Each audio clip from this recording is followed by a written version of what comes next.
చాలా మందికి stock market అంటే భయం. అంటే స్టాక్ మార్కెట్లో కంపెనీస్లో ఇన్వెస్ట్మెంట్ చేయడం అంటే చాలా భయం అనమాట. సో ఆ భయాన్ని కొద్దిగా తగ్గించడానికి ఈ వీడియో ద్వారా నా ప్రయత్నం నేను చేస్తాను.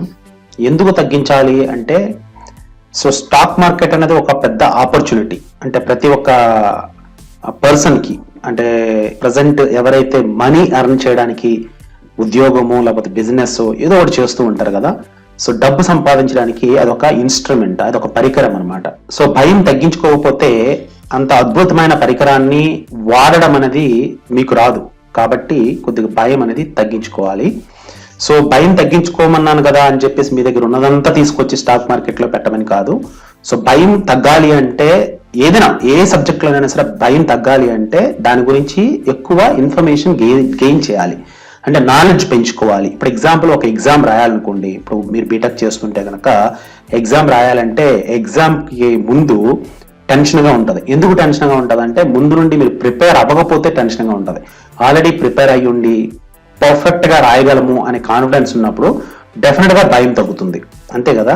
నాట్ ఓన్లీ ఎగ్జామ్, ఏదైనా ఒక బిజినెస్లో మీరు ఇన్వెస్ట్మెంట్ చేసినప్పుడు పలానా వస్తువు అమ్మితే ఖచ్చితంగా ఇంత ప్రాఫిట్ వస్తుంది అనే నమ్మకం అనేది మీకు వచ్చినప్పుడు భయం అనేది ఉండదు. ఇప్పుడు ఎగ్జాంపుల్ ఒక షాప్ పెడతారు, షాప్లో చాలా ఐటమ్స్ కొని పెడతారు. ఏ నమ్మకంతో అంత స్టాక్ మెయింటైన్ చేస్తారు? ఖచ్చితంగా ఇంతకు ముందు మీకు ఎన్నోసార్లు అది సేల్ చేశారు అనే ఒక ఎక్స్పీరియన్స్ ఉంటుంది కదా, ఆ ఎక్స్పీరియన్స్ ఉండడం వలన స్టాక్ అనేది మెయింటైన్ చేస్తారు. మీరు you take any kind of shop. ఇప్పుడు ఎగ్జాంపుల్ కార్లు షోరూమ్ తీసుకున్నా, బైకుల షోరూమ్లు తీసుకున్నా, లేదంటే పెట్రోల్ బంక్ తీసుకున్నా, పెట్రోల్ బంక్ లో పెట్రోల్ స్టోర్ చేసి పెడతారు. ఎందుకంటే రెగ్యులర్ గా అది సేల్ అవుతూ ఉంటది. అంటే జనాలు వచ్చి పెట్రోల్ కొంటూ ఉంటారు కాబట్టి పెట్రోల్ బంక్ లో మీకు పెట్రోల్ అనేది ఎప్పుడు నిల్వ ఉంటది అనమాట. సో ఏ కాన్ఫిడెన్స్ తో ఆ నిల్వ అనేది పెట్టుకుంటారు? ఖచ్చితంగా సేల్ అవుతుంది అనే ఒక కాన్ఫిడెన్స్ తోనే నిల్వ పెట్టుకుంటారు. సో అలాగే ఒక స్టూడెంట్ అనుకుంటే కనుక 10th క్లాస్ స్టూడెంట్ కానీ, లేకపోతే ఇంటర్మీడియట్ స్టూడెంట్ కానీ, డిగ్రీ స్టూడెంట్ కానీ, లేదా బీటెక్ స్టూడెంట్ కానీ 15 సంవత్సరాల పాటు ఎంతో కష్టంగా చదివి ఎగ్జామ్స్ రాసి పాస్ అయ్యి సర్టిఫికేట్లు తెచ్చుకోవడానికి మెయిన్ రీజన్ ఏంటంటే, చదువుకుంటే ఉద్యోగం వస్తుంది అనే ఒక నమ్మకంతోనే చదువుతారు. సో ఉద్యోగం రాదు లేదా ఎటువంటి మనీ రాదు అంటే చదువు మీద కూడా పెద్ద ఇంట్రెస్ట్ అనేది ఉండదు. సో సమాజంలో మనం చూస్తున్నాం, చదువుకున్న వాళ్ళు ఎక్కువ డబ్బులు సంపాదిస్తున్నారు, ఎక్కువ హ్యాపీగా ఉంటున్నారు, దర్జాగా బతుకుతున్నారు, కార్లు కొనుక్కుంటున్నారు, బంగ్లాలు కొనుక్కుంటున్నారు. సో ఎక్కడికంటే అక్కడికి అంటే టూరింగ్ వెళ్ళగలుగుతున్నారు. ఇదంతా ఎక్కువగా చదువుకున్న వాళ్ళకి పాసిబిలిటీ. ఆఫ్ కోర్స్ చదువు లేని వాళ్ళకి కాదని కాదు, ఎక్కువ శాతం మందికి అంటే ఎక్కువ పర్సంటేజ్ పీపుల్ చదువుకున్న వాళ్ళు ఎక్కువ ఎంజాయ్ చేస్తారనమాట. సో ఎలా అయితే చదువు మీద నమ్మకము పెట్టుకొని చదువుతారో అలాగే ఈ స్టాక్ మార్కెట్ విషయానికి వస్తే కనుక జస్ట్ డబ్బులు పెడితే వచ్చేస్తాయి, ఈ రోజు కొంటే రేపు ప్రాఫిట్ వచ్చేస్తుంది అనే ఉద్దేశంతో చాలా మందికి వస్తారనమాట. సో యాక్చువల్గా నాలెడ్జ్ పెంచుకుంటే గనక, అంటే నాలెడ్జ్ గెయిన్ చేస్తే, ఇన్ఫర్మేషన్ పెంచుకుంటే గనక, పలానా కంపెనీలో పెడితే ఇన్వెస్ట్మెంట్ పెడితే ప్రాఫిట్ వస్తుంది అనే ఒక నమ్మకం ఉంటే గనక డెఫినెట్ గా పెట్టుకోవచ్చు కదా. ఇప్పుడు ఎగ్జాంపుల్ బీటెక్ చదివిన తర్వాత ఇన్ఫోసిస్ లో జాబ్ వచ్చింది అని గొప్పగా చెప్పుకుంటారు, అలాగే టీసీఎస్ లో జాబ్ వచ్చిందని చాలా గొప్పగా చెప్తారు, అలాగే రకరకాల కంపెనీస్ విప్రోలో జాబ్ వచ్చిందని చాలా గర్వంగా చెప్పుకుంటారు, రిలయన్స్ లో జాబ్ వచ్చిందని గర్వంగా చెప్పుకుంటారు. సో అంత పెద్ద కంపెనీస్ లో జాబ్ వచ్చింది అని చెప్పేసి ఎంత నమ్మకంగా మాకు శాలరీ వస్తుంది అని ఒక దీంతో చెప్తున్నారు. సో అక్కడ శాలరీ రావాలంటే కంపల్సరీగా మీరు పని చేయాలి, పని చేయకపోతే శాలరీ ఇవ్వరు కదా.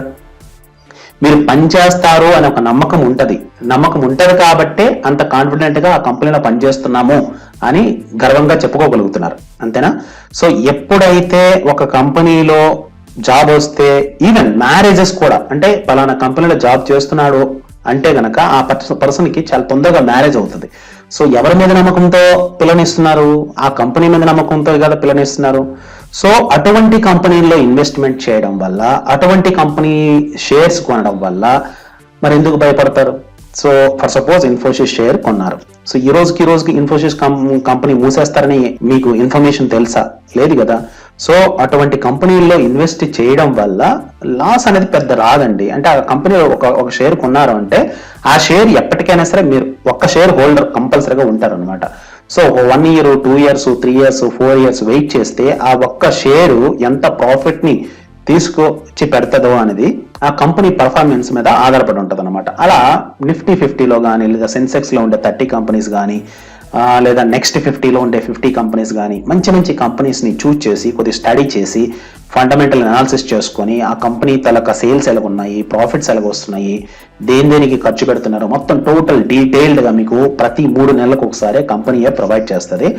ఆ రిపోర్ట్స్ అన్ని చదివి మీరు ఇన్వెస్ట్మెంట్ చేస్తే డెఫినెట్గా మంచి ప్రాఫిట్స్ అనేది గెయిన్ చేయొచ్చు.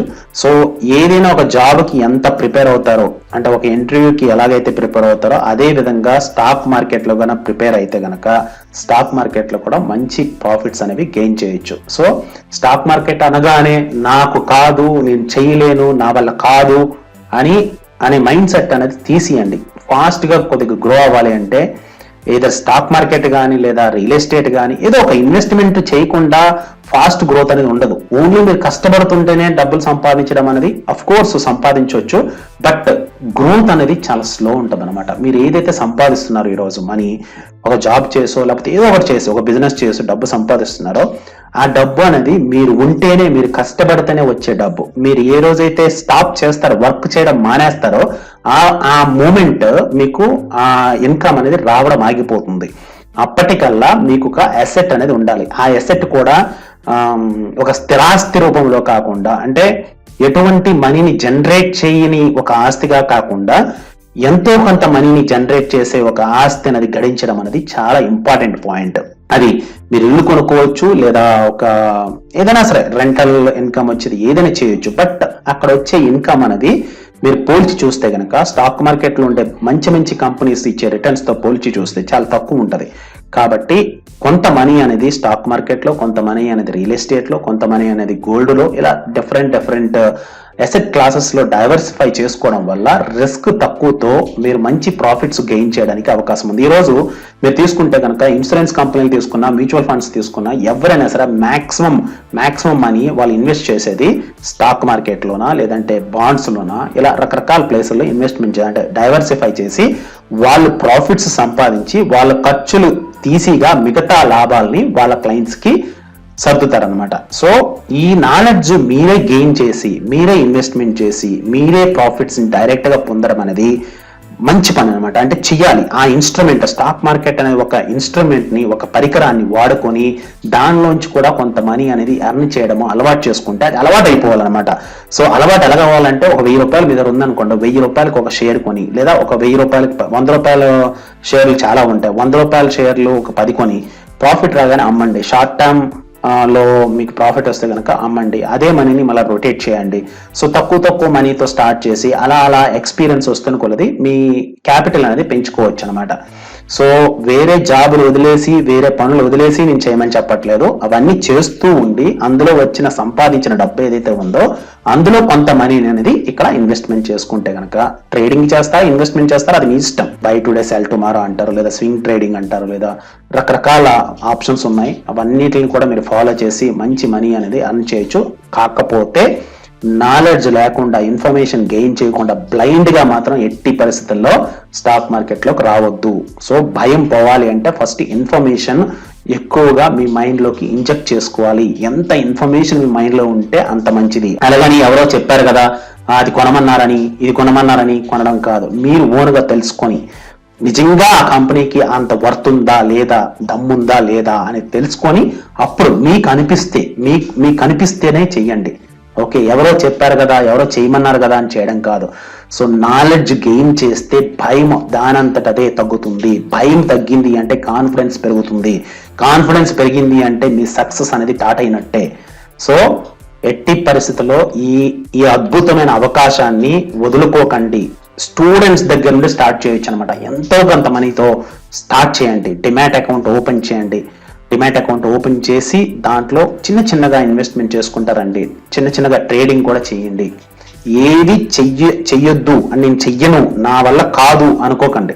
సో భయపెట్టుకోకండి. ఎందుకంటే టోటల్ ఇండియన్ ఎకానమీ మొత్తము, టోటల్ అన్ని కంపెనీస్ అక్కడ స్టాక్ మార్కెట్లో ఉన్నాయి. మాక్సిమం కంపెనీస్ అక్కడ స్టాక్ మార్కెట్లో ఉన్నాయి. చిన్న బిజినెస్లు ఏవైతే ఉన్నాయో, చిన్న బిజినెస్లు అందరూ కూడా పెద్ద బిజినెస్ల మీద డిపెండ్ అవుతున్న వాళ్ళ. ఇప్పుడు మీరు వెళ్ళండి, ఎలక్ట్రికల్ షాప్కి వెళ్ళండి. ఎలక్ట్రికల్ షాప్కి వెళ్తే అక్కడ మీకు బజాజ్ ప్రొడక్ట్స్ ఉంటాయి, రకరకాలు అంటే హెవెల్స్ ప్రొడక్ట్స్ ఉంటాయి. ఇవన్నీ కూడా స్టాక్ మార్కెట్లో ఉన్న కంపెనీసే కదా. వీళ్ళందరూ పనిచేస్తుంటే వాళ్ళకి ప్రాఫిట్స్ ఆటోమేటిక్గా వస్తాయి. సో మనం చుట్టూ చూస్తుంటే కనుక ఇప్పుడు ఎగ్జాంపుల్ మనం ఒక టీ తాగామంటే ఏదో ఒకటి హిందుస్థాన్ యూనిలివర్ ప్రొడక్ట్స్ కానీ లేకపోతే ఇలా రకరకాల ప్రొడక్ట్స్, మ్యారికో ప్రొడక్ట్స్ కానీ, గోద్రేజ్ కన్జ్యూమర్ ప్రొడక్ట్స్ కానీ, టాటా కన్జ్యూమర్ ప్రొడక్ట్స్ కానీ, ఇవన్నీ మన రోజువారీ వాడే ప్రొడక్ట్స్ అనేవి షాపుల్లో దొరుకుతున్నాయి. వీళ్ళందరూ కష్టపడి పనిచేస్తూ ఉంటే ఆ పెద్ద కంపెనీస్ కి లాభాలు వస్తుంటాయి. ఆ పెద్ద కంపెనీస్ కి లాభాలు వస్తుంటే ఆ పెద్ద కంపెనీలో ఉండే షేర్ హోల్డర్స్ కూడా లాభాలు వస్తాయి అనమాట. జనరల్ సెన్స్ లో మనం ఆలోచిస్తే కనుక రోజువారీ మనం చేస్తున్న యాక్టివిటీస్ లోంచి మనకు ప్రాఫిట్ రావాలి అంటే ఖచ్చితంగా స్టాక్ మార్కెట్ లో ఉండాల్సిందే. స్టాక్ మార్కెట్ లో ఉంటేనే మన రోజువారీ వేరే వాళ్ళు కొంటున్నప్పుడు కూడా ఆ ప్రాఫిట్ ని మనం గెయిన్ చేస్తున్నామని ఫీల్ రావాలన్నా సరే స్టాక్ మార్కెట్ లో ఉండాల్సిందే. సో భయపడద్దు. భయాన్ని తగ్గించుకోవాలంటే ఇన్ఫర్మేషన్ పెంచుకోవాలి. ఇన్ఫర్మేషన్ పెంచుకుంటే ఆటోమేటిక్ గా భయం తగ్గిపోతుంది. సో ఈ విధంగా భయం తగ్గించుకొని స్లోగా గ్రో అయితే గనక లాంగ్ రన్ లో మీకే అనిపిస్తుంది ఎంత అద్భుతంగా చేశాను కదా అన్న ఫీల్ అనేది మీకు కలుగుతుంది. ఎంత తక్కువ వయసులో మీరు స్టార్ట్ చేస్తే అంత మంచిది. అలాగని డబ్బు అప్పు తెచ్చి మాత్రం పెట్టొద్దు. మీరు సొంతగా సంపాదించిన డబ్బును మాత్రమే స్టాక్ మార్కెట్ లో ఇన్వెస్ట్మెంట్ చేయాలి. ఎవరి దగ్గర అప్పు తీసుకొచ్చేసి స్టాక్ మార్కెట్ లో పెట్టేసి డబ్బులు సంపాదించి వాళ్ళకి తిరిగి ఇచ్చేస్తానని మాత్రం పెట్టుకోవద్దు. అది ఎప్పటికీ జరగదు. అప్పు తెచ్చి మీరు పెట్టారంటే అక్కడ మునిగిపోయినట్టే. ఎందుకంటే అప్పు తెచ్చారంటే ఖచ్చితంగా కమిట్మెంట్ ప్రకారం వాళ్ళకి ఇవ్వాల్సిన డేట్ కి టైం కి మనము పేమెంట్ చేయాలి. పేమెంట్ చేయకపోతే మరలా అగైన్ స్టాక్ మార్కెట్ లాసులకి అమ్మి మరీ పేమెంట్ చేయాల్సి వస్తుంది. సో ఎట్టి పరిస్థితుల్లో అప్పు చేసి మాత్రం డబ్బు పెట్టొద్దు. మీరు సొంతగా కష్టపడిన సంపాదించిన డబ్బుల్లోంచి కొంత పర్సంటేజ్ అమౌంట్ ని ఇక్కడ ఇన్వెస్ట్మెంట్ చేసుకుంటూ వస్తే గనక లాంగ్ రన్ లో మీరు పని చేయడం స్టాప్ చేసినా సరే ఏదైతే మీరు ఇన్వెస్ట్మెంట్ చేశారో వాటి నుండి మీకు ఇన్కమ్ అనేది జనరేట్ అవుతుంది అనమాట. అది డివిడెండ్ రూపంలో కావచ్చు, ప్రాఫిట్స్ రూపంలో కావచ్చు, ఏదో ఒక విధంగా జనరేట్ అవుతూనే ఉంటది. అట్ ద సేమ్ టైం నాకు ఇన్ని షేర్స్ ఉన్నాయి, ఇంత పోర్ట్ఫోలియో ఉంది, ఇంత పోర్ట్ఫోలియో వర్త్ ఇది అని కూడా మీరు కాన్ఫిడెంట్ గా ఫీల్ అవడానికి ఇది ఉపయోగపడుతుంది. సో లోన్ తీసుకొని ఎట్టి పరిస్థితుల్లో స్టాక్ మార్కెట్ లో ఇన్వెస్ట్మెంట్ చేయొద్దు. దట్ ఈస్ మై సలహా. నేను ఎన్నో సంవత్సరాల నుండో ఈ పర్టికులర్ మార్కెట్ లో ఉన్నాను కాబట్టి అఫ్ కోర్స్ నాకు కంప్యూటర్ బిజినెస్ కూడా ఉంది. సో కంప్యూటర్ ట్రైనింగ్ ఇస్తాను కాబట్టి సో నాకు ఆ ఇన్కమ్ వస్తుంది. దాంతో పాటు ఇది కూడా నేను చేస్తూ ఉంటాను అనమాట. సో మరిన్ని గొప్ప వీడియోస్ చేయబోతున్నాను కాబట్టి మీరు ఈ ఛానల్ కి సబ్స్క్రైబ్ చేసి షేర్ చేయండి, థమ్స్ అప్ ఇవ్వండి ఈ వీడియో మీకు నచ్చినట్టయితే కనుక. Thank you so much. Bye. See you.